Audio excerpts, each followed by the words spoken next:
Welcome guys. तो आज हम बात करेंगे जुजुत्सु काइसेन के चैप्टर 238 के बारे में।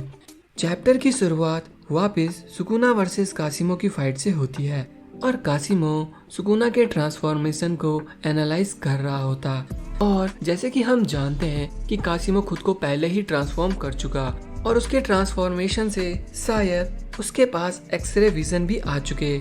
देन हमें नैरेटर बताता है कि इस समय कासिमो परफेक्शन विटनेस कर रहा है और अगर सुकुना अपने दो हाथों से हैंड साइन यूज भी करेगा तब भी उसके पास लड़ने के लिए दो हाथ होंगे और दो मुंह होने के कारण वो दूसरों की बेइज्जती और नॉन स्टॉप चैंट्स भी कर सकता है। नैरेटर हमें बताता है कि सुकुना बाकी सॉर्सरर से काफी ज्यादा सुपीरियर है। इवन उसकी बॉडी एबनॉर्मल है फिर भी वो अपनी बॉडी से सारे फंक्शन कर लेगा।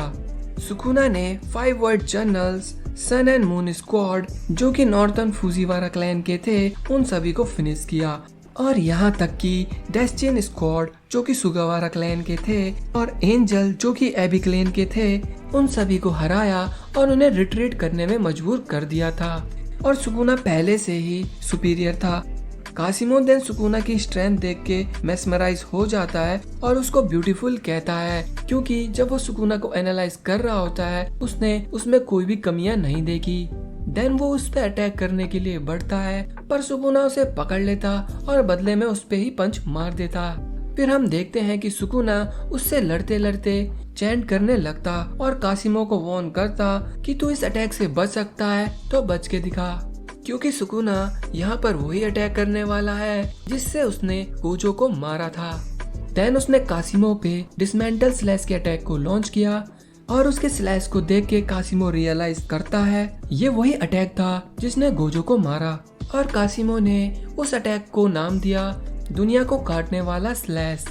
देन सुकुना की बैक स्टोरी चलती है और वो कहता है कि योरोजू एक स्टूपिड थी क्योंकि उसने सुकुना को प्यार सिखाने की कोशिश की और वो कहता है कि उसने प्यार सिखाने के लिए गलत इंसान को चुना। उसको ये सब कासिमो और गोजो को सिखाना चाहिए था।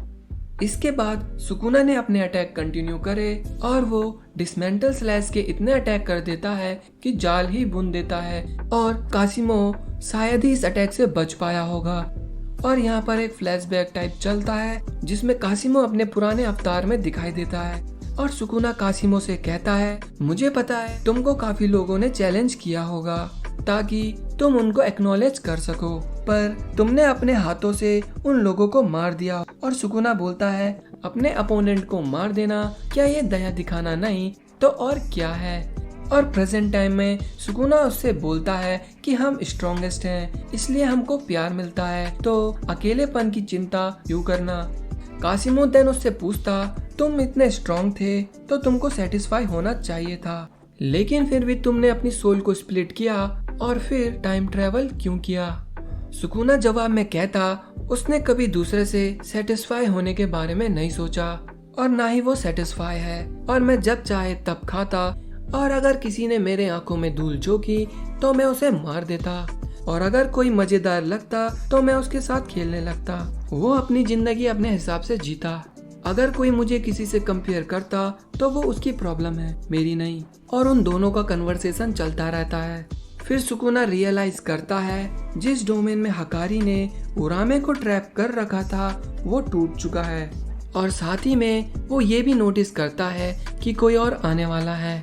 तभी हम यूजी और हागिरुमा को देखते हैं जो कि बैटल में एंटर कर चुके हैं। फिर सुकुना यूजी को देखते ही उसकी बेइज्जती करते हुए बोलता बच्चे भला तुम क्या कर लोगे। और ये चैप्टर यहीं पर खत्म होता है।